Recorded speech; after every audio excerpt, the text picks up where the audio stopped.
Muhammad was an Arab religious, social, and political leader, and the founder of Islam. According to Islamic doctrine, he was a prophet divinely inspired to preach and confirm the monotheistic teachings of Adam, Abraham, Moses, Jesus, and other prophets. He is believed to be the seal of the prophets within Islam. Muhammad united Arabia into a single Muslim polity, with the Quran as well as his teachings and practices forming the basis of Islamic religious belief. Muhammad was born approximately 570 CE in Mecca. He was the son of Abdullah ibn Abd al-Muttalib and Amina bint Wahb. His father Abdullah was the son of Quraysh tribal leader Abd al-Muttalib ibn Hashim, and he died a few months before Muhammad's birth. His mother Amina died when he was 6, leaving Muhammad an orphan. He was raised under the care of his grandfather, Abd al-Muttalib, and paternal uncle, Abu Talib. In later years, he would periodically seclude himself in a mountain cave named Hira for several nights of prayer. When he was 40, Muhammad reported being visited by Gabriel in the cave, and receiving his first revelation from God. In 613, Muhammad started preaching these revelations publicly, proclaiming that God is one, that complete submission, Islam, to God is the right way of life, din, and that he was a prophet and messenger of God, similar to the other prophets in Islam. Muhammad's followers were initially few in number, and experienced hostility from Meccan polytheists for 13 years.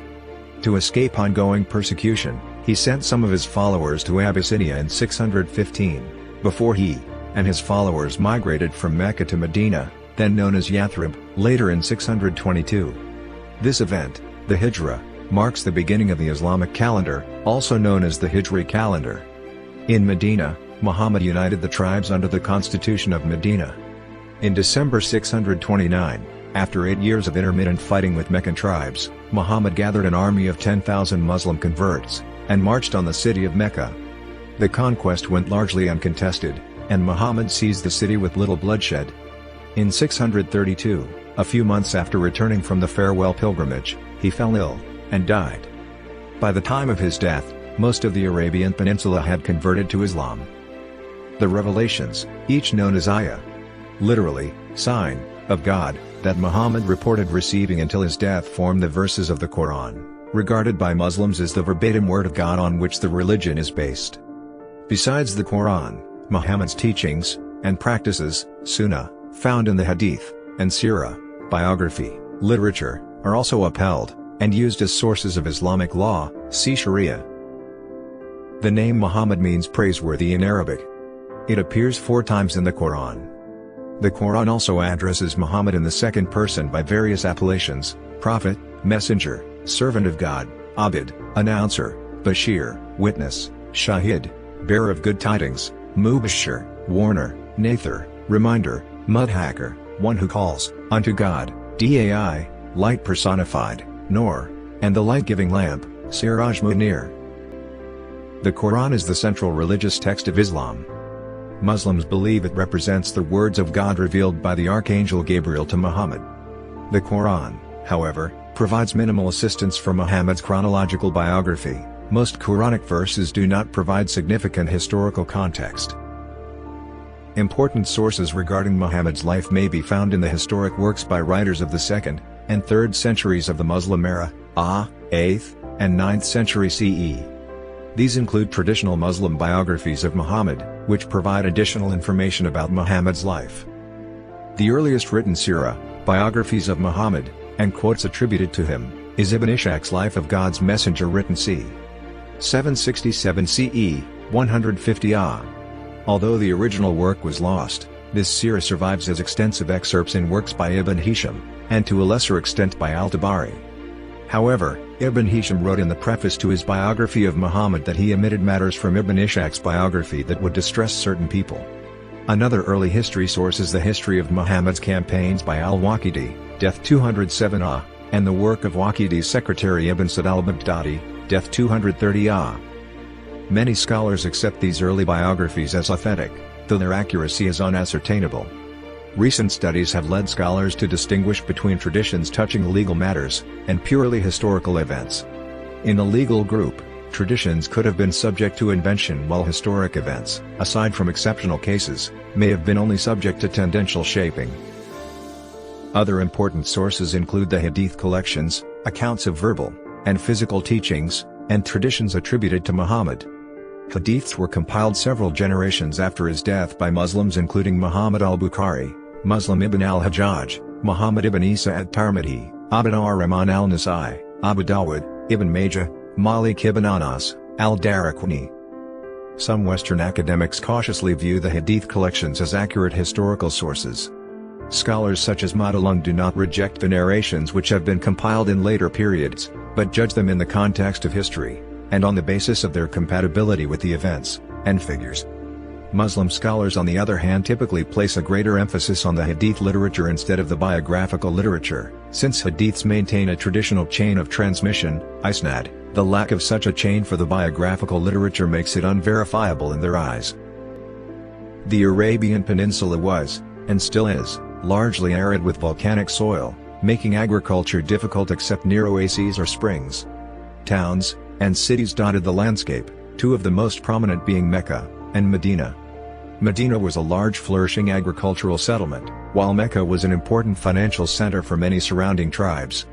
Communal life was essential for survival in the desert conditions, supporting indigenous tribes against the harsh environment and lifestyle.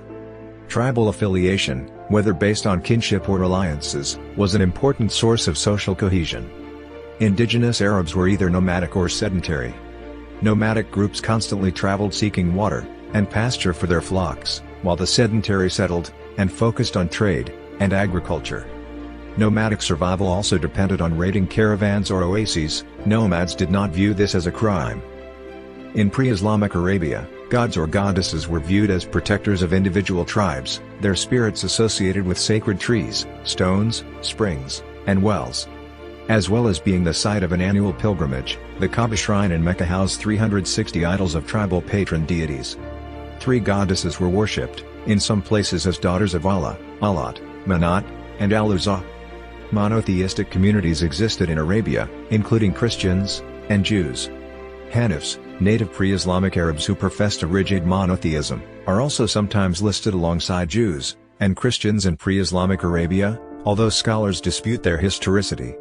According to Muslim tradition, Muhammad himself was a Hanif, and one of the descendants of Ishmael, son of Abraham, although no known evidence exists for a historical Abraham or Ishmael, and the links are based solely on tradition instead of historical records. The second half of the 6th century was a period of political disorder in Arabia, and communication routes were no longer secure. Religious divisions were an important cause of the crisis. Judaism became the dominant religion in Yemen while Christianity took root in the Persian Gulf area. In line with broader trends of the ancient world, the region witnessed a decline in the practice of polytheistic cults, and a growing interest in a more spiritual form of religion. While many were reluctant to convert to a foreign faith, those faiths provided intellectual and spiritual reference points. During the early years of Muhammad's life, the Quraysh tribe to which he belonged became a dominant force in western Arabia. They formed the cult association of Hums, which tied members of many tribes in western Arabia to the Kaaba, and reinforced the prestige of the Meccan sanctuary. To counter the effects of anarchy, Quraysh upheld the institution of sacred months during which all violence was forbidden, and it was possible to participate in pilgrimages and fairs without danger. Thus, although the association of Hums was primarily religious, it also had important economic consequences for the city. Abu al-Qasim Muhammad ibn Abdullah ibn Abd al-Muttalib ibn Hashim was born in Mecca about the year 570, and his birthday is believed to be in the month of Rabi al-Awwal. He belonged to the Banu Hashim clan, part of the Quraysh tribe, which was one of Mecca's prominent families, although it appears less prosperous during Muhammad's early lifetime. Tradition places the year of Muhammad's birth as corresponding with the year of the elephant, which is named after the failed destruction of Mecca that year by the Abraha, Yemen's king, who supplemented his army with elephants. Alternatively, some 20th century scholars have suggested different years, such as 568 or 569. Muhammad's father, Abdullah, died almost 6 months before he was born. According to Islamic tradition, soon after birth he was sent to live with a Bedouin family in the desert, as desert life was considered healthier for infants. Some Western scholars reject this tradition's historicity. Muhammad stayed with his foster mother, Halima bint Abi Wahb, and her husband until he was 2 years old. At the age of 6, Muhammad lost his biological mother Amina to illness, and became an orphan. For the next 2 years, Until he was 8 years old, Muhammad was under the guardianship of his paternal grandfather Abd al-Muttalib, of the Banu Hashim clan until his death. He then came under the care of his uncle Abu Talib, the new leader of the Banu Hashim. According to Islamic historian William Montgomery Watt, there was a general disregard by guardians in taking care of weaker members of the tribes in Mecca during the 6th century. Muhammad's guardians saw that he did not starve to death, but it was hard for them to do more for him, especially as the fortunes of the clan of Hashim seemed to have been declining at that time. In his teens, Muhammad accompanied his uncle on Syrian trading journeys to gain experience in commercial trade. Islamic tradition states that when Muhammad was either 9 or 12 while accompanying the Meccans' caravan to Syria, he met a Christian monk or hermit named Hira who is said to have foreseen Muhammad's career as a prophet of God. Little is known of Muhammad during his later youth, as available information is fragmented, making it difficult to separate history from legend. It is known that he became a merchant, and was involved in trade between the Indian Ocean and the Mediterranean Sea. Due to his upright character, he acquired the nickname al-Amin, meaning faithful, trustworthy, and al-Sadiq, meaning truthful, and was sought out as an impartial arbitrator. His reputation attracted a proposal in 595 from Khadija, a successful businesswoman. Muhammad consented to the marriage, which by all accounts was a happy one.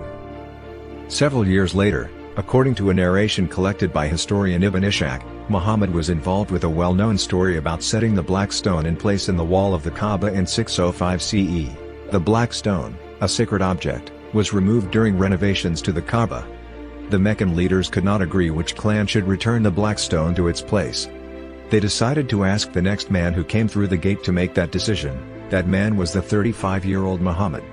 This event happened 5 years before the first revelation by Gabriel to him. He asked for a cloth, and laid the black stone in its center. The clan leaders held the corners of the cloth, and together carried the black stone to the right spot. Then Muhammad laid the stone, satisfying the honor of all. Muhammad began to pray alone in a cave named Hira on Mount Jabal al-Nur, near Mecca, for several weeks every year. Islamic tradition holds that during one of his visits to that cave, in the year 610, the angel Gabriel appeared to him, and commanded Muhammad to recite verses that would be included in the Quran. Consensus exists that the first Quranic words revealed were the beginning of Quran 96-1. Muhammad was deeply distressed upon receiving his first revelations. After returning home, Muhammad was consoled, and reassured by Khadija, and her Christian cousin, Waraka ibn Nawfal. He also feared that others would dismiss his claims as being possessed. Shia tradition states Muhammad was not surprised or frightened at Gabriel's appearance, rather he welcomed the angel, as if he was expected. The initial revelation was followed by a 3-year pause, a period known as Fatara, during which Muhammad felt depressed, and further gave himself to prayers and spiritual practices. When the revelations resumed, he was reassured, and commanded to begin preaching, "Thy guardian Lord hath not forsaken thee, nor is he displeased." Sahih Bukhari narrates Muhammad describing his revelations as sometimes it is revealed, like the ringing of a bell. Aisha reported, "I saw the Prophet being inspired divinely on a very cold day, and noticed the sweat dropping from his forehead, as the inspiration was over." According to Welch, these descriptions may be considered genuine, since they are unlikely to have been forged by later Muslims. Muhammad was confident that he could distinguish his own thoughts from these messages. According to the Quran, one of the main roles of Muhammad is to warn the unbelievers of their eschatological punishment, Quran 38:70, Quran 6:19.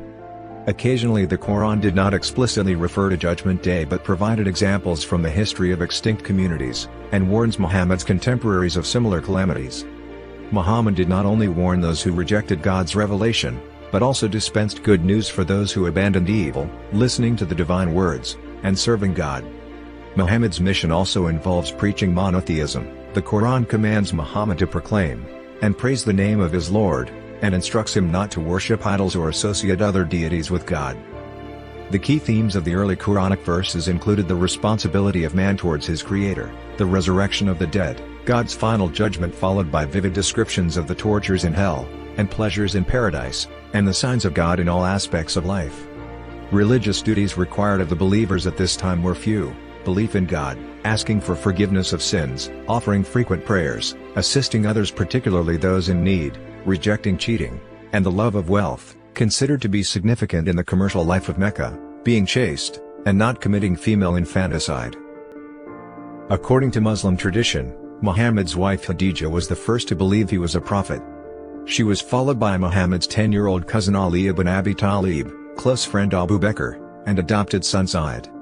Around 613, Muhammad began to preach to the public. Most Meccans ignored and mocked him, though a few became his followers. There were three main groups of early converts to Islam: younger brothers and sons of great merchants, people who had fallen out of the first rank in their tribe or failed to attain it, and the weak, mostly unprotected foreigners. According to Ibn Sa'd, opposition in Mecca started when Muhammad delivered verses that condemned idol worship and the polytheism practiced by the Meccan forefathers. However, the Quranic exegesis maintains that it began as Muhammad started public preaching. As his followers increased, Muhammad became a threat to the local tribes and rulers of the city, whose wealth rested upon the Kaaba, the focal point of Meccan religious life that Muhammad threatened to overthrow. Muhammad's denunciation of the Meccan traditional religion was especially offensive to his own tribe, the Quraysh, as they were the guardians of the Kaaba. Powerful merchants attempted to convince Muhammad to abandon his preaching. He was offered admission to the inner circle of merchants, as well as an advantageous marriage. He refused both of these offers. Tradition records at great length the persecution and ill treatment towards Muhammad and his followers. Sumayya bint Kayat, a slave of a prominent Meccan leader Abu Jahl, is famous as the first martyr of Islam, killed with a spear by her master when she refused to give up her faith. Bilal, another Muslim slave, was tortured by Umayyah ibn Khalaf, who placed a heavy rock on his chest to force his conversion. In 615, some of Muhammad's followers emigrated to the Ethiopian kingdom of Aksum, and founded a small colony under the protection of the Christian Ethiopian emperor Hashim ibn Abd. Ibn Sa'd mentions two separate migrations. According to him, most of the Muslims returned to Mecca prior to Hijra, while a second group rejoined them in Medina. Ibn Hisham and Tabari, however, only talk about one migration to Ethiopia. These accounts agree that Meccan persecution played a major role in Muhammad's decision to suggest that a number of his followers seek refuge among the Christians in Abyssinia. According to the famous letter of Urwa preserved in al-Tabari, the majority of Muslims returned to their native town as Islam gained strength, and as high-ranking Meccans, such as Umar and Hamza, converted. However, there is a completely different story on the reason why the Muslims returned from Ethiopia to Mecca. According to this account, initially mentioned by al-Waqidi, then rehashed by Ibn Sa'd and Tabari, but not by Ibn Hisham, and not by Ibn Ishaq, Muhammad, desperately hoping for an accommodation with his tribe, pronounced a verse acknowledging the existence of three Meccan goddesses considered to be the daughters of Allah. Muhammad retracted the verses the next day at the behest of Gabriel, claiming that the verses were whispered by the devil himself. Instead, a ridicule of these gods was offered. This episode, known as the story of the cranes, is also known as satanic verses. According to the story, this led to a general reconciliation between Muhammad and the Meccans, and the Abyssinia Muslims began to return home. When they arrived, Gabriel had informed Muhammad that the two verses were not part of the revelation, but had been inserted by Satan. Notable scholars at the time argued against the historic authenticity of these verses, and the story itself on various grounds. Al-Waqidi was severely criticized by Islamic scholars such as Malik ibn Anas, al-Shafi'i, Ahmad ibn Hanbal, al-Nasai, al-Bukhari, Abu Dawud, al-Nawawi, and others as a liar and forger. Later, the incident received some acceptance among certain groups, though strong objections to it continued onwards past the 10th century. The objections continued until rejection of these verses, and the story itself eventually became the only acceptable Orthodox Muslim position. In 616, or 617, the leaders of Maqsum and Banu Abd Shams, two important Quraysh clans, declared a public boycott against Banu Hashim, their commercial rival, to pressure it into withdrawing its protection of Muhammad. The boycott lasted 3 years but eventually collapsed as it failed in its objective. During this time, Muhammad was able to preach only during the holy pilgrimage months in which all hostilities between Arabs were suspended. Islamic tradition states that in 620, Muhammad experienced the Isra and Miraj, a miraculous night-long journey said to have occurred with the angel Gabriel. At the journey's beginning, the Isra, he is said to have traveled from Mecca on a winged steed to the farthest mosque. Later, during the Miraj, Muhammad is said to have toured heaven and hell, and spoke with earlier prophets, such as Abraham, Moses, and Jesus. Ibn Ishaq, author of the first biography of Muhammad, presents the event as a spiritual experience. Later historians, such as al-Tabari and Ibn Kathir, present it as a physical journey. Some Western scholars hold that the Isra and Miraj journey traveled through the heavens from the sacred enclosure at Mecca to the celestial al-Bayt al-Ma'mur, heavenly prototype of the Kaaba. Later traditions indicate Muhammad's journey as having been from Mecca to Jerusalem. Muhammad's wife Khadija and uncle Abu Talib both died in 619, the year thus being known as the Year of Sorrow. With the death of Abu Talib, leadership of the Banu Hashim clan passed to Abu Lahab, a tenacious enemy of Muhammad. Soon afterward, Abu Lahab withdrew the clan's protection over Muhammad. This placed Muhammad in danger. The withdrawal of clan protection implied that blood revenge for his killing would not be exacted. Muhammad then visited Taif, another important city in Arabia, and tried to find a protector, but his effort failed, and further brought him into physical danger. Muhammad was forced to return to Mecca. A Meccan man named Mutam ibn Adi, and the protection of the tribe of Banu Nawfal, made it possible for him to safely re-enter his native city. Many people visited Mecca on business or as pilgrims to the Kaaba. Muhammad took this opportunity to look for a new home for himself and his followers. After several unsuccessful negotiations, he found hope with some men from Yathrib, later called Medina. The Arab population of Yathrib were familiar with monotheism, and were prepared for the appearance of a prophet because a Jewish community existed there. They also hoped, by the means of Muhammad and the new faith, to gain supremacy over Mecca. The Yathrib were jealous of its importance as the place of pilgrimage. Converts to Islam came from nearly all Arab tribes in Medina. By June of the subsequent year, 75 Muslims came to Mecca for pilgrimage, and to meet Muhammad. Meeting him secretly by night, the group made what is known as the Second Pledge of Al-Aqaba, or, in Orientalists' view, the Pledge of War. Following the pledges at Aqaba, Muhammad encouraged his followers to emigrate to Yathrib. As with the migration to Abyssinia, the Quraysh attempted to stop the emigration. However, almost all Muslims managed to leave. The Hijra is the migration of Muhammad and his followers from Mecca to Medina in 622 CE. In June 622, warned of a plot to assassinate him, Muhammad secretly slipped out of Mecca and moved his followers to Medina, 450 kilometers north of Mecca. A delegation, consisting of the representatives of the 12 important clans of Medina, invited Muhammad to serve as chief arbitrator for the entire community, due to his status as a neutral outsider.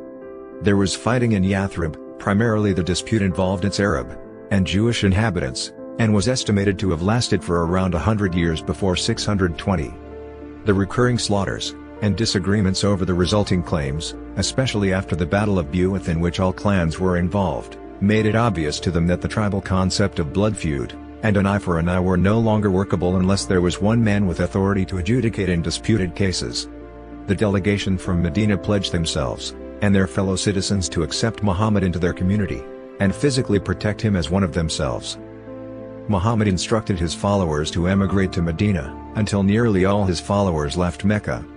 Being alarmed at the departure, according to tradition, the Meccans plotted to assassinate Muhammad. With the help of Ali, Muhammad fooled the Meccans watching him, and secretly slipped away from the town with Abu Bakr.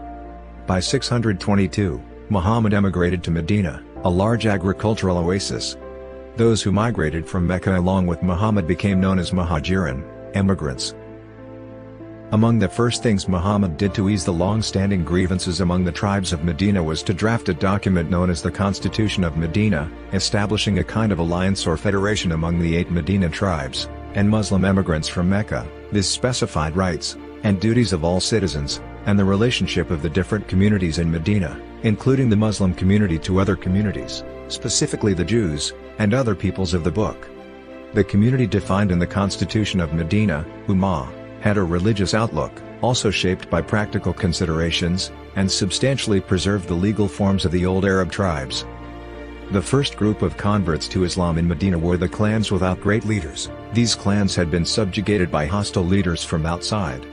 This was followed by the general acceptance of Islam by the pagan population of Medina, with some exceptions. According to Ibn Ishaq, this was influenced by the conversion of Sa'd ibn Mu'adh, a prominent Medinan leader, to Islam. Medinans who converted to Islam, and helped the Muslim emigrants find shelter became known as the Ansar, supporters. Then Muhammad instituted brotherhood between the emigrants and the supporters, and he chose Ali as his own brother. Following the emigration, the people of Mecca seized property of Muslim emigrants to Medina. War would later break out between the people of Mecca and the Muslims. Muhammad delivered Quranic verses permitting Muslims to fight the Meccans. According to the traditional account, on 11th of February 624, while praying in the Masjid al-Qiblatain in Medina, Muhammad received revelations from God that he should be facing Mecca rather than Jerusalem during prayer. Muhammad adjusted to the new direction, and his companions praying with him followed his lead, beginning the tradition of facing Mecca during prayer. Muhammad ordered a number of raids to capture Meccan caravans, but only the eighth of them, the raid of Nakhla, resulted in actual fighting, and capture of booty, and prisoners. In March 624, Muhammad led some 300 warriors in a raid on a Meccan merchant caravan. The Muslims set an ambush for the caravan at Badr. Aware of the plan, the Meccan caravan eluded the Muslims. A Meccan force was sent to protect the caravan, and went on to confront the Muslims upon receiving word that the caravan was safe. The Battle of Badr commenced. Though outnumbered more than 3-1, the Muslims won the battle, killing at least 45 Meccans with 14 Muslims dead. They also succeeded in killing many Meccan leaders, including Abu Jahl.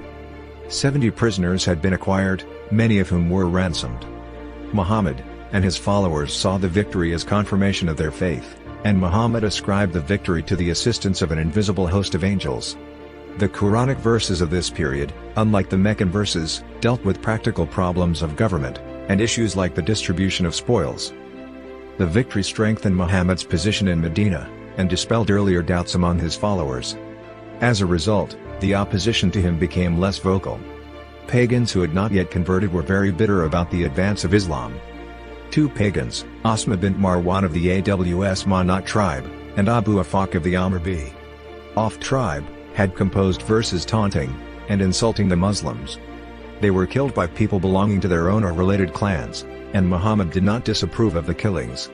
This report, however, is considered by some to be a fabrication. Most members of those tribes converted to Islam, and little pagan opposition remained. Muhammad expelled from Medina the Banu Qainuqa, one of three main Jewish tribes, but some historians contend that the expulsion happened after Muhammad's death. According to al-Waqidi, after Abdullah ibn Abd spoke for them, Muhammad refrained from executing them, and commanded that they be exiled from Medina. Following the Battle of Badr, Muhammad also made mutual aid alliances with a number of Bedouin tribes to protect his community from attacks from the northern part of Hejaz. The Meccans were eager to avenge their defeat. To maintain economic prosperity, the Meccans needed to restore their prestige, which had been reduced at Badr. In the ensuing months, the Meccans sent ambush parties to Medina while Muhammad led expeditions against tribes allied with Mecca, and sent raiders onto a Meccan caravan.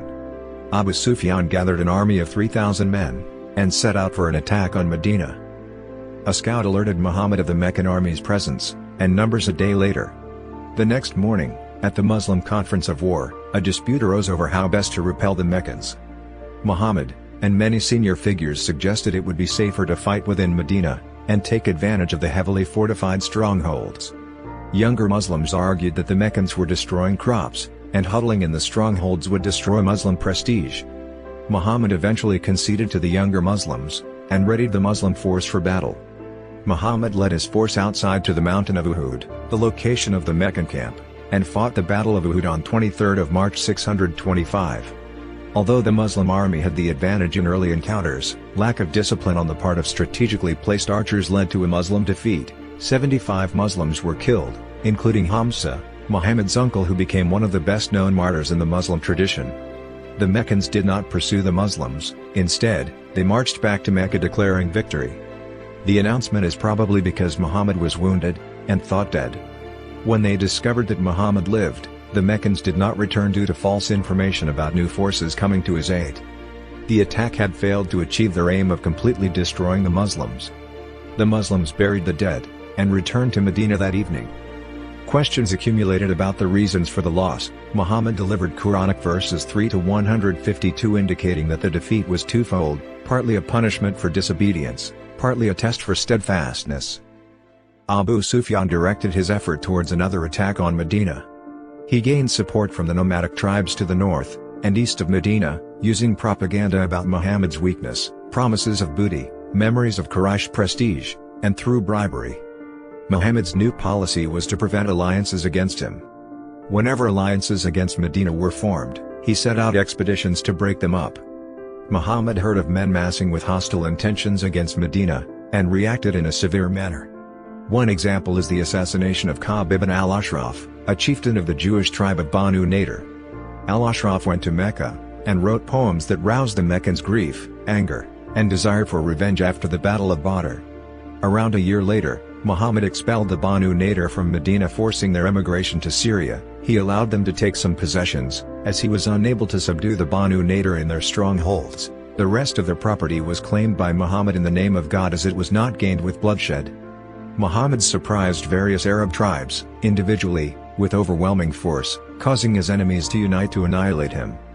Muhammad's attempts to prevent a confederation against him were unsuccessful, though he was able to increase his own forces, and stopped many potential tribes from joining his enemies.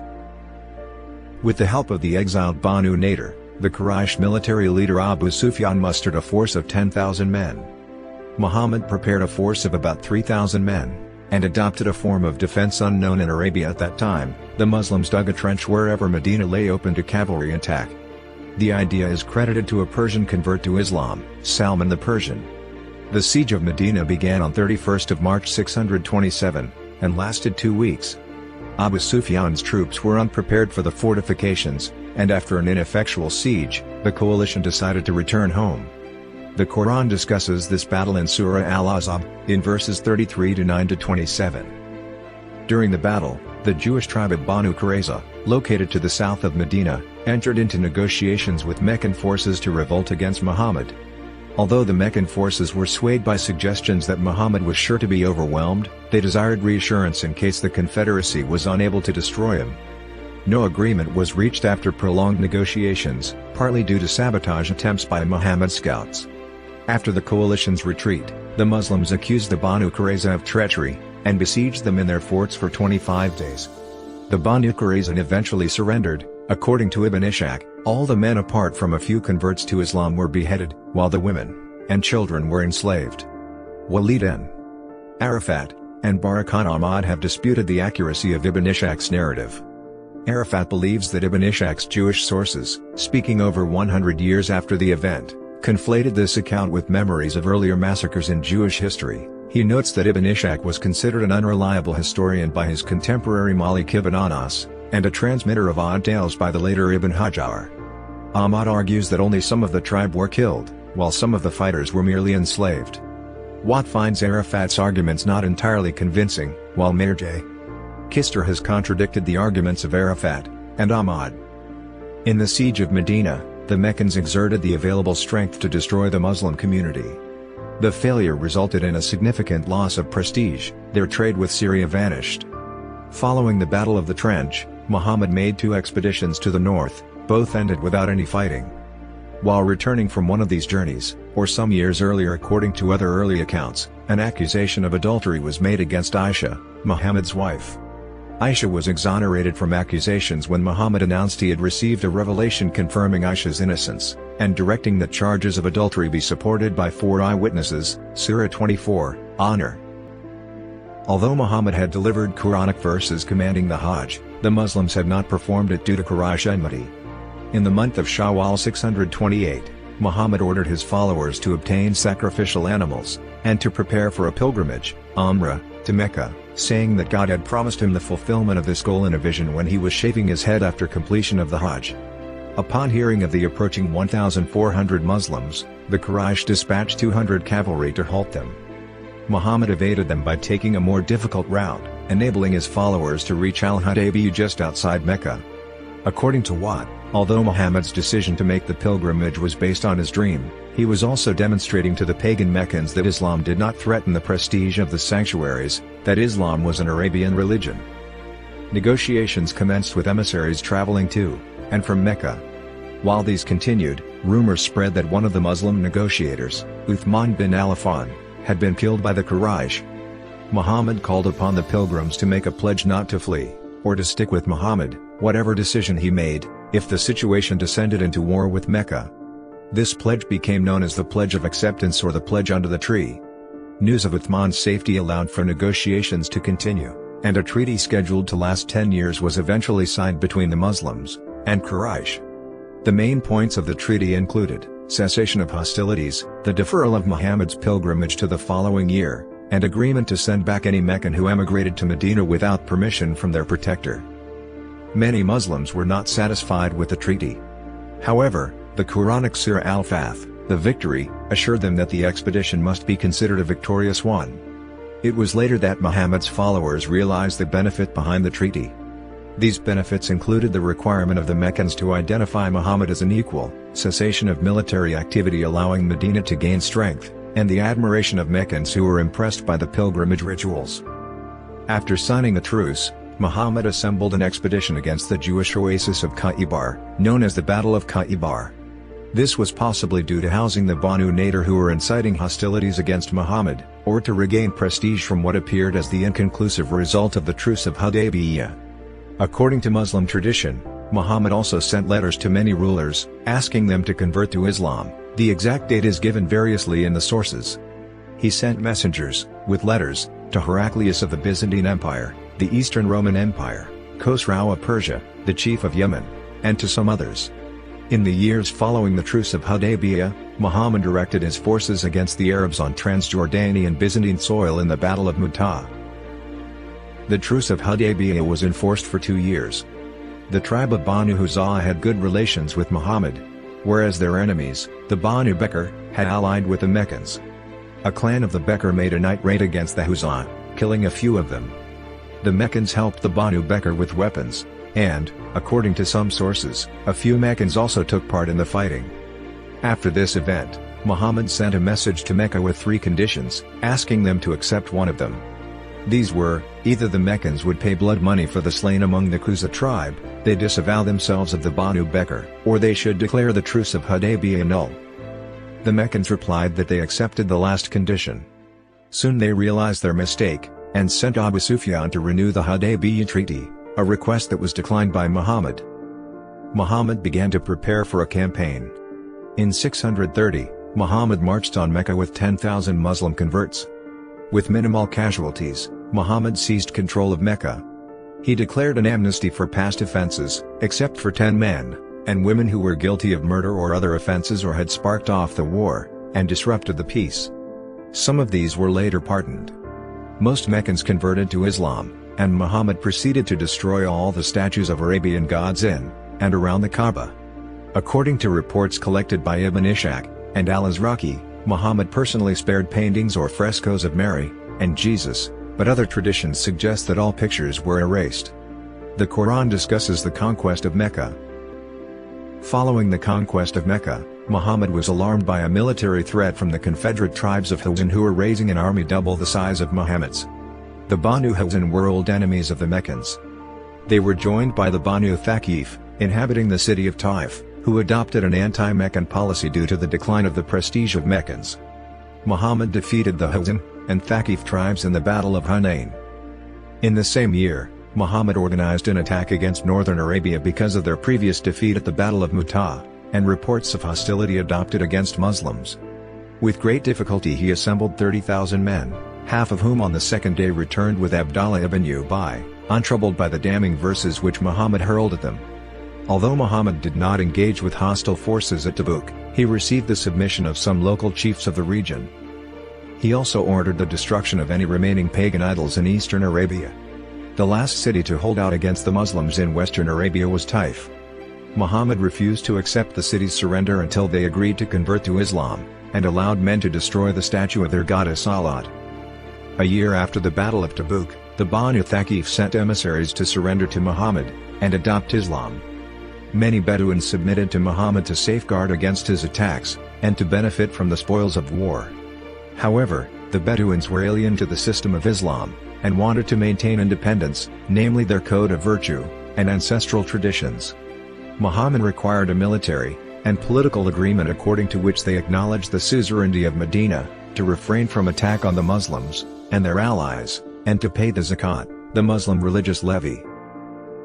In 632, at the end of the 10th year after migration to Medina, Muhammad completed his first true Islamic pilgrimage, setting precedent for the annual Great Pilgrimage, known as Hajj. On the 9th of Dhu al-Hijjah, Muhammad delivered his farewell sermon at Mount Arafat east of Mecca. In this sermon, Muhammad advised his followers not to follow certain pre-Islamic customs. For instance, he said a white has no superiority over a black, nor a black any superiority over a white except by piety and good action. He abolished old blood feuds and disputes based on the former tribal system, and asked for old pledges to be returned as implications of the creation of the new Islamic community. Commenting on the vulnerability of women in his society, Muhammad asked his male followers to be good to women, for they are powerless captives, awan, in your households. You took them in God's trust, and legitimated your sexual relations with the word of God, so come to your senses people, and hear my words. He told them that they were entitled to discipline their wives but should do so with kindness. He addressed the issue of inheritance by forbidding false claims of paternity or of a client relationship to the deceased, and forbade his followers to leave their wealth to a testamentary heir. He also upheld the sacredness of 4 lunar months in each year.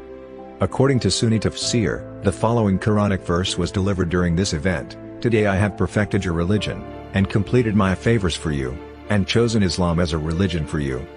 According to Shia tafsir, it refers to the appointment of Ali ibn Abi Talib at the Pontificate as Muhammad's successor, this occurring a few days later when Muslims were returning from Mecca to Medina. A few months after the farewell pilgrimage, Muhammad fell ill, and suffered for several days with fever, head pain, and weakness. He died on Monday 8 June 632, in Medina, at the age of 62 or 63, in the house of his wife Aisha. With his head resting on Aisha's lap, he asked her to dispose of his last worldly goods, 7 coins, then spoke his final words. "O Allah, to our Rafiq al-Allah," which translated means, exalted friend, highest friend or the uppermost, highest friend in heaven. According to the Encyclopedia of Islam, Muhammad's death may be presumed to have been caused by Medinan fever exacerbated by physical and mental fatigue. Academics Reset Haile Maz and Fatih Harpsi say that our Rafiq al-Allah is referring to God. Muhammad was buried where he died in Aisha's house. During the reign of the Umayyad Caliph al-Walidi, al-Masjid an-Nabawi, the Mosque of the Prophet, was expanded to include the site of Muhammad's tomb. The green dome above the tomb was built by the Mamluk Sultan al-Mansur Qalawun in the 13th century, although the green color was added in the 16th century, under the reign of Ottoman Sultan Suleiman the Magnificent. Among tombs adjacent to that of Muhammad are those of his companions, Sahaba, the first 2 Muslim caliphs Abu Bakr and Umar, and an empty one that Muslims believe awaits Jesus. When Saud bin Abdulaziz took Medina in 1805, Muhammad's tomb was stripped of its gold and jewel ornamentation. Adherents to Wahhabism, Saud's followers, destroyed nearly every tomb dome in Medina in order to prevent their veneration, and the one of Muhammad is reported to have narrowly escaped. Similar events took place in 1925, when the Saudi militias retook, and this time managed to keep, the city. In the Wahhabi interpretation of Islam, burial is to take place in unmarked graves. Although the practice is frowned upon by the Saudis, many pilgrims continue to practice a ziyarat, a ritual visit to the tomb. Muhammad united several of the tribes of Arabia into a single Arab-Muslim religious polity in the last years of his life. With Muhammad's death, disagreement broke out over who his successor would be. Umar ibn al-Khattab, a prominent companion of Muhammad, nominated Abu Bakr, Muhammad's friend and collaborator. With additional support, Abu Bakr was confirmed as the first caliph. This choice was disputed by some of Muhammad's companions, who held that Ali ibn Abi Talib, his cousin and son-in-law, had been designated the successor by Muhammad at Ghadir Khem. Abu Bakr immediately moved to strike against the Byzantine, or Eastern Roman Empire, forces because of the previous defeat, although he first had to put down a rebellion by Arab tribes in an event that Muslim historians later referred to as the Ridda Wars, or Wars of Apostasy. The pre-Islamic Middle East was dominated by the Byzantine and Sasanian empires. The Roman-Persian wars between the two had devastated the region, making the empires unpopular amongst local tribes. Furthermore, in the lands that would be conquered by Muslims, many Christians, Nestorians, Monophysites, Jacobites, and Copts, were disaffected from the Eastern Orthodox Church, which deemed them heretics. Within a decade, Muslims conquered Mesopotamia, Byzantine Syria, Byzantine Egypt, large parts of Persia, and established the Rashidun Caliphate. According to William Montgomery Watt, religion for Muhammad was not a private an individual matter but the total response of his personality to the total situation in which he found himself. He was responding, not only to the religious and intellectual aspects of the situation but also to the economic, social, and political pressures to which contemporary Mecca was subject. Bernard Lewis says there are two important political traditions in Islam: Muhammad as a statesman in Medina, and Muhammad as a rebel in Mecca. In his view, Islam is a great change, akin to a revolution, when introduced to new societies. Historians generally agree that Islamic social changes in areas such as social security, family structure, slavery, and the rights of women and children improved on the status quo of Arab society. For example, according to Lewis, Islam from the first denounced aristocratic privilege, rejected hierarchy, and adopted a formula of the career open to the talents. Muhammad's message transformed society and moral orders of life in the Arabian Peninsula. Society focused on the changes to perceived identity, worldview, and the hierarchy of values. Economic reforms addressed the plight of the poor, which was becoming an issue in pre-Islamic Mecca. The Quran requires payment of an alms tax, zakat, for the benefit of the poor. As Muhammad's power grew, he demanded that tribes who wished to ally with him implement the zakat in particular. In Muhammad al-Bukhari's book Sahih al-Bukhari, in chapter 61, Hadith 57, and Hadith 60, Muhammad is depicted by two of his companions thus: God's messenger was neither very tall nor short, neither absolutely white nor deep brown. His hair was neither curly nor lank. God sent him, as a messenger, when he was 40 years old. Afterwards he resided in Mecca for 10 years, and in Medina for 10 more years. When God took him unto him, there was scarcely 20 white hairs in his head and beard. On us the Prophet was of moderate height, having broad shoulders, long hair reaching his earlobes. Once I saw him in a red cloak, and I had never seen anyone more handsome than him. Al-Bara. The description given in Muhammad ibn Isa at-Tirmidhi's book Shamil al-Mustafa, attributed to Ali ibn Abi Talib, and Hind ibn Abi Hala is as follows. Muhammad was middle-sized, did not have lank or crisp hair, was not fat, had a white circular face, wide black eyes, and long eyelashes. When he walked as though he went down a declivity. He had the seal of prophecy between his shoulder blades. He was bulky. His face shone like the moon. He was taller than middling stature but shorter than conspicuous tallness. He had thick, curly hair. The plaits of his hair were parted. His hair reached beyond the lobe of his ear. His complexion was azhar, bright, luminous. Muhammad had a wide forehead, and fine, long, arched eyebrows which did not meet. Between his eyebrows there was a vein which distended when he was angry. The upper part of his nose was hooked, he was thick-bearded, had smooth cheeks, a strong mouth, and his teeth were set apart. He had thin hair on his chest. His neck was like the neck of an ivory statue, with the purity of silver. Muhammad was proportionate, stout, firm-gripped, even of belly and chest, broad-chested, and broad-shouldered. The seal of prophecy between Muhammad's shoulders is generally described as having been a type of raised mold the size of a pigeon's egg. Another description of Muhammad was provided by Abd, a woman he met on his journey to Medina. I saw a man, pure and clean, with a handsome face, and a fine figure. He was not marred by a skinny body, nor was he overly small in the head and neck. He was graceful and elegant, with intensely black eyes, and thick eyelashes. There was a huskiness in his voice, and his neck was long. His beard was thick, and his eyebrows were finely arched, and joined together. When silent, he was grave, and dignified, and when he spoke, glory rose up, and overcame him. He was from afar the most beautiful of men, and the most glorious, and close up he was the sweetest, and the loveliest. He was sweet of speech, and articulate, but not petty or trifling. His speech was a string of cascading pearls, measured so that none despaired of its length, and no eye challenged him because of brevity. In company he is like a branch between two other branches, but he is the most flourishing of the three in appearance, and the loveliest in power. He has friends surrounding him, who listen to his words. If he commands, they obey implicitly, with eagerness, and haste, without frown or complaint. Descriptions like these were often reproduced in calligraphic panels, Turkish, highly, which in the 17th century developed into an art form of their own in the Ottoman Empire. Muhammad's life is traditionally defined into two periods: pre-Hijra, emigration, in Mecca, from 570 to 622, and post-Hijra in Medina, from 622 until 632. Muhammad is said to have had 13 wives in total, although 2 have ambiguous accounts, Rayhana bint Zayd, and Maria al-Qwaitiyya, as wife or concubine. 11 of the 13 marriages occurred after the migration to Medina.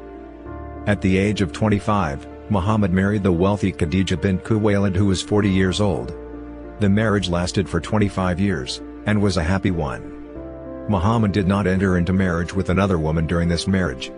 After Khadija's death, Talib bint Hashim suggested to Muhammad that he should marry Sauda bint Zama, a Muslim widow, or Aisha, daughter of Ruman, and Abu Bakr of Mecca. Muhammad is said to have asked for arrangements to marry both. Muhammad's marriages after the death of Khadija were contracted mostly for political or humanitarian reasons. The women were either widows of Muslims killed in battle, and had been left without a protector, or belonged to important families or clans with whom it was necessary to honor and strengthen alliances. According to traditional sources, Aisha was 6 or 7 years old when betrothed to Muhammad, with the marriage not being consummated until she reached the age of 9 or 10 years old. She was therefore a virgin at marriage. Modern Muslim authors who calculate Aisha's age based on other sources of information, such as a hadith about the age difference between Aisha and her sister Asma, estimate that she was over 13, and perhaps in her late teens at the time of her marriage. After migration to Medina, Muhammad, who was then in his 50s, married several more women. Muhammad performed household chores such as preparing food, sewing clothes, and repairing shoes. He is also said to have had accustomed his wives to dialogue. He listened to their advice, and the wives debated, and even argued with him. Khadija is said to have had 4 daughters with Muhammad: Ruqayya bint Muhammad, Kulthum bint Muhammad, Zainab bint Muhammad, Fatima Zahra, and 2 sons, Abdullah ibn Muhammad, and Qasim ibn Muhammad, who both died in childhood. All but one of his daughters, Fatima, died before him. Some Shia scholars contend that Fatima was Muhammad's only daughter. Maria al-Qwaitiyya bore him a son named Ibrahim ibn Muhammad, but the child died when he was 2 years old. 9 of Muhammad's wives survived him. Aisha, who became known as Muhammad's favorite wife in Sunni tradition, survived him by decades, and was instrumental in helping assemble the scattered sayings of Muhammad that form the hadith literature for the Sunni branch of Islam. Muhammad's descendants through Fatima are known as Sharifs, Sayyids or Sayyids. These are honorific titles in Arabic, Sharif meaning noble, and Sayyid or Sayyid meaning lord or sir. As Muhammad's only descendants, they are respected by both Sunni and Shia, though the Shia place much more emphasis and value on their distinction. Zayd ibn Harita was a slave that Muhammad bought, freed, and then adopted as his son. He also had a wet nurse.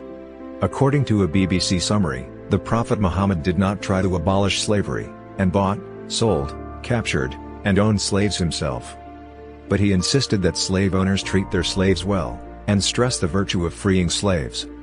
Muhammad treated slaves as human beings, and clearly held some in the highest esteem. Following the attestation to the oneness of God, the belief in Muhammad's prophethood is the main aspect of the Islamic faith. Every Muslim proclaims in Shahada, "I testify that there is no God but God, and I testify that Muhammad is a messenger of God." The Shahada is the basic creed or tenet of Islam. Islamic belief is that ideally the Shahada is the first words a newborn will hear, children are taught it immediately, and it will be recited upon death. Muslims repeat the Shahada in the call to prayer, Adhan, and the prayer itself. Non-Muslims wishing to convert to Islam are required to recite the creed. In Islamic belief, Muhammad is regarded as the last prophet sent by God. Quran 10:37 states that the Quran, is a confirmation of revelations that went before it, and a fuller explanation of the book, wherein there is no doubt, from the Lord of the worlds. Similarly, 46:12 states, and before this was the book of Moses, as a guide, and a mercy. And this book confirms it, while commands the believers of Islam to say, "We believe in God, and that which is revealed unto us, and that which was revealed unto Abraham, and Ishmael, and Isaac, and Jacob, and the tribes, and that which Moses, and Jesus received, and which the prophets received from their Lord. We make no distinction between any of them, and unto him we have surrendered." Muslim tradition credits Muhammad with several miracles or supernatural events. For example, many Muslim commentators, and some Western scholars have interpreted the Surah 54:1-2 as referring to Muhammad splitting the moon in view of the Quraysh when they began persecuting his followers. Western historian of Islam Dennis Grill believes the Quran does not overtly describe Muhammad performing miracles, and the supreme miracle of Muhammad is identified with the Quran itself. According to Islamic tradition, Muhammad was attacked by the people of Taif, and was badly injured. The tradition also describes an angel appearing to him, and offering retribution against the assailants. It is said that Muhammad rejected the offer, and prayed for the guidance of the people of Taif.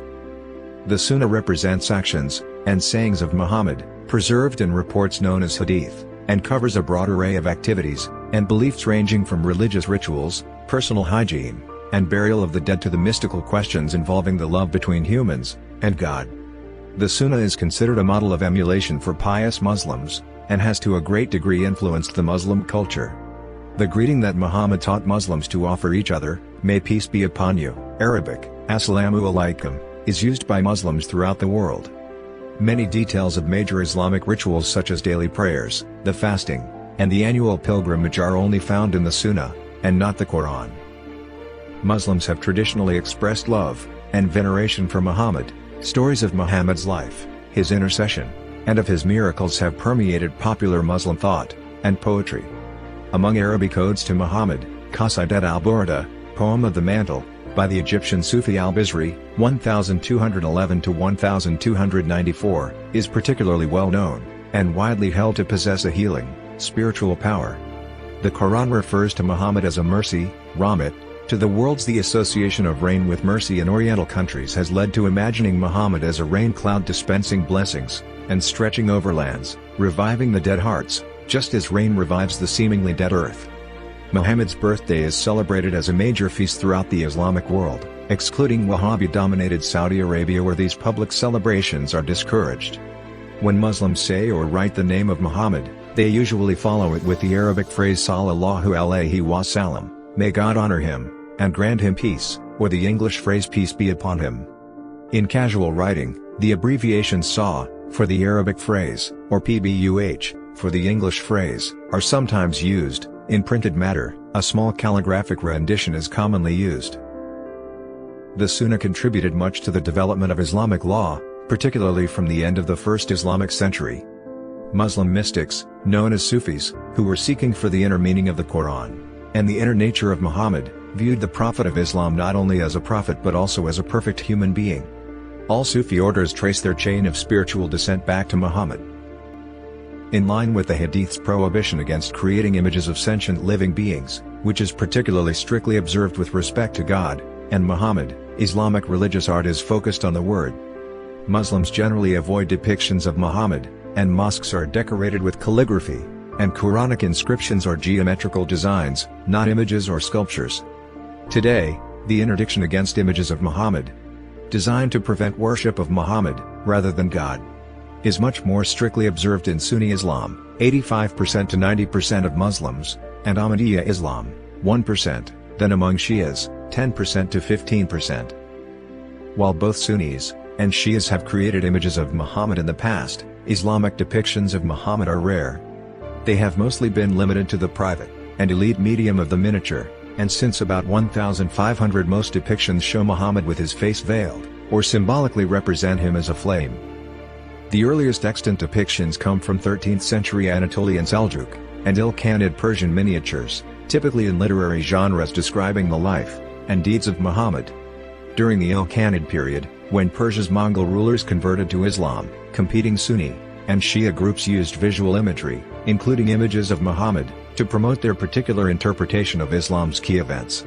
Influenced by the Buddhist tradition of representational religious art predating the Mongol elite's conversion, this innovation was unprecedented in the Islamic world, and accompanied by a broader shift in Islamic artistic culture away from abstraction toward representation in mosques, on tapestries, silks, ceramics, and in glass and metalwork besides books. In the Persian lands, this tradition of realistic depictions lasted through the Timurid dynasty until the Safavids took power in the early 16th century. The Safavids, who made Shia Islam the state religion, initiated a departure from the traditional Ilkhanid and Timurid artistic style by covering Muhammad's face with a veil to obscure his features, and at the same time represent his luminous essence. Concomitantly, some of the unveiled images from earlier periods were defaced. Later images were produced in Ottoman Turkey, and elsewhere, but mosques were never decorated with images of Muhammad. Illustrated accounts of the night journey, Miraj, were particularly popular from the Ilkhanid period through the Safavid era. During the 19th century, Iran saw a boom of printed and illustrated Miraj books, with Muhammad's face veiled, aimed in particular at illiterates and children in the manner of graphic novels. Reproduced through lithography, these were essentially printed manuscripts. Today, millions of historical reproductions and modern images are available in some Muslim-majority countries, especially Turkey and Iran, on posters, postcards, and even in coffee table books, but are unknown in most other parts of the Islamic world, and when encountered by Muslims from other countries, they can cause considerable consternation and offense. After the Reformation, Muhammad was often portrayed in a similar way. Guillaume Postel was among the first to present a more positive view of Muhammad when he argued that Muhammad should be esteemed by Christians as a valid prophet. Gottfried Leibniz praised Muhammad because he did not deviate from the natural religion. Henri de Boulainvilliers, in his Vie de Muhammad, which was published posthumously in 1730, described Muhammad as a gifted political leader and a just lawmaker. He presents him as a divinely inspired messenger whom God employed to confound the bickering Oriental Christians, to liberate the Orient from the despotic rule of the Romans and Persians, and to spread the knowledge of the unity of God from India to Spain. Voltaire had a somewhat mixed opinion on Muhammad. In his play Le Fanatisme, où Muhammad le Prophète, he vilifies Muhammad as a symbol of fanaticism, and in a published essay in 1748 he calls him a sublime and hardy charlatan. But in his historical survey Essai sur les mœurs, he presents him as legislator and a conqueror, and calls him an enthusiast. Jean-Jacques Rousseau, in his Social Contract, 1762, brushing aside hostile legends of Muhammad as a trickster and impostor, presents him as a sage legislator who wisely fused religious and political powers. Emmanuel Pastoret published in 1787 his Zoroaster, Confucius, and Muhammad, in which he presents the lives of these three great men, the greatest legislators of the universe, and compares their careers as religious reformers and lawgivers. He rejects the common view that Muhammad is an impostor, and argues that the Quran proffers the most sublime truths of cult and morals. It defines the unity of God with an admirable concision. Pastoret writes that the common accusations of his immorality are unfounded. On the contrary, his law enjoined sobriety, generosity, and compassion on his followers. The legislator of Arabia was a great man. Napoleon Bonaparte admired Muhammad and Islam, and described him as a model lawmaker and a great man. Thomas Carlyle, in his book on heroes, Hero Worship, and the Heroic in History, 1841, describes Muhammad as a silent great soul. He was one of those who cannot but be in earnest. Carlyle's interpretation has been widely cited by Muslim scholars as a demonstration that Western scholarship validates Muhammad's status as a great man in history.